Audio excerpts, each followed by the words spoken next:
এবার চাঁদাবাজির ঘটনার সাথে নাম জড়ালো উপদেষ্টা আসিফ মাহমুদের। তার বিরুদ্ধে অভিযোগ করেছেন চাঁদাবাজি করতে গিয়ে ধরা পড়া অপু। বৈষম্য বিরোধী ছাত্র আন্দোলনের সাথে যুক্ত ছিলেন অপু। গুলশানে চাঁদাবাজির পর এক ভিডিও বার্তায় তিনি দোষ দেন উপদেষ্টা আসিফ মাহমুদের বিরুদ্ধে। এটা তো পাগলামি ছাড়া কিছুই না। তুই কি অন্ধ হয়ে গেছিস? তোর কি বিবেক বুদ্ধি নাই হয়ে গেছে টাকার লোভে? ভাই ভাই তো আমার 1 কোটির কথাই বলে দিছে। ও 1 কোটি টাকা চেয়ে ফেলছে, ক্যামেরা আছে, এটা জেনে সহ ও জানে। কিন্তু এই বাসায় আমরা 3-4 ঘন্টা আগেও পুলিশ সহ অভিযান চালাই গেছি। বাসার কোথায় কি আছে সব জানা। ও খুব ভালো মতো জানে এখানে সিসিটিভি ক্যামেরা আছে, সব রেকর্ড হচ্ছে। তারপর ও বিন্দু পরিমাণ ভয় ছাড়া ও অকপটে 1 কোটি টাকা চেয়ে ফেলছে।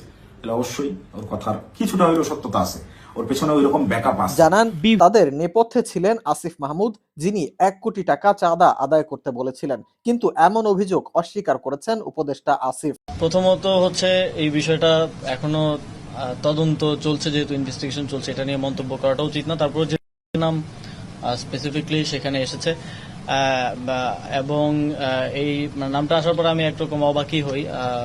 জানে আলম অপুকে আমি চিনতাম যখন আমি ছাত্র অধিকার পরিষদে ছিলাম 2022 সালে, যখন ক্যাম্পাসে আমরা ছাত্র রাজনীতির সাথে যুক্ত ছিলাম, তখন সেও ছাত্র অধিকার পরিষদ করতো, সম্মিলিত বেসরকারি বিশ্ববিদ্যালয়ের কমিটিতে তখন চিনতাম। কিন্তু গত 2024 সালের 5ই আগস্টের পরে তার সাথে আমার কখনো কথা বা দেখা হয়নি। এবং এই ধরনের একটা ক্লেম আসার পরে তারপরে আমরা আবার আরেক জায়গা থেকে জানতে পারলাম, আজকে কিছুক্ষণ আগেও আমি ক্যাবিনেট থেকে বের হয়ে দেখলাম যে একজন স্ত্রী পরিচয়। আমি খোঁজ নেওয়ার চেষ্টা করছি যে আসলে কি ঘটনা। তবে তিনি সেখানে দাবি করেছেন যে অপুকে গুম করে নিয়ে এই স্টেটমেন্ট আদায় করা হয়েছে জোরপূর্বক। যদি এরকম কিছু হয়ে থাকে, এটা আসলেই অত্যন্ত শঙ্কাজনক। 5ই আগস্টের পরের বাংলাদেশে আমরা যদি আবারও আগের মতো, এটা আসলে ঢাকা বিশ্ববিদ্যালয়ের গেস্ট রুম হতো, আপনারা জানেন আমাদের এখানে আয়নাঘর ছিল, যেগুলো 5ই আগস্টের গণঅভ্যুত্থানের ফলে এখন অকার্যকর।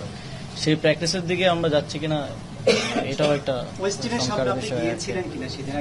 সিসিটিভি ফুটেজে দাবি করা হচ্ছে যে আপনি বাইকে চড়ে গিয়েছিলেন ঠিক ভোর রাতে। আপনি গিয়েছিলেন সেখানে? আমি মাঝে মধ্যেই আমার রাতে যখন কাজ শেষ হয়, প্রায় কখনো কখনো ভোর হয়ে যায়, আমি রাতে খাওয়া দাওয়া, ওই সময় বাসায় আসলে খাওয়া দাওয়া দেওয়ার মতো কেউ থাকে না খাবার। তো আমি মাঝে মধ্যে হচ্ছে বেশিরভাগ সময় যাই হচ্ছে 300 ফিটের নীলা মার্কেট বলে একটা জায়গা আছে, আপনারা জানেন, ওইখানে হাঁসের মাংস খুব ভালো পাওয়া যায়। তো ওইখানে হয়তো যাই 4-5 জন।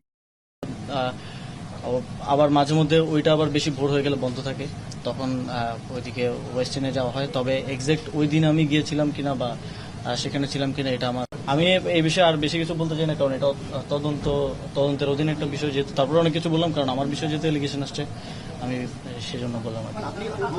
অস্বীকার করছেন অভিযোগটা?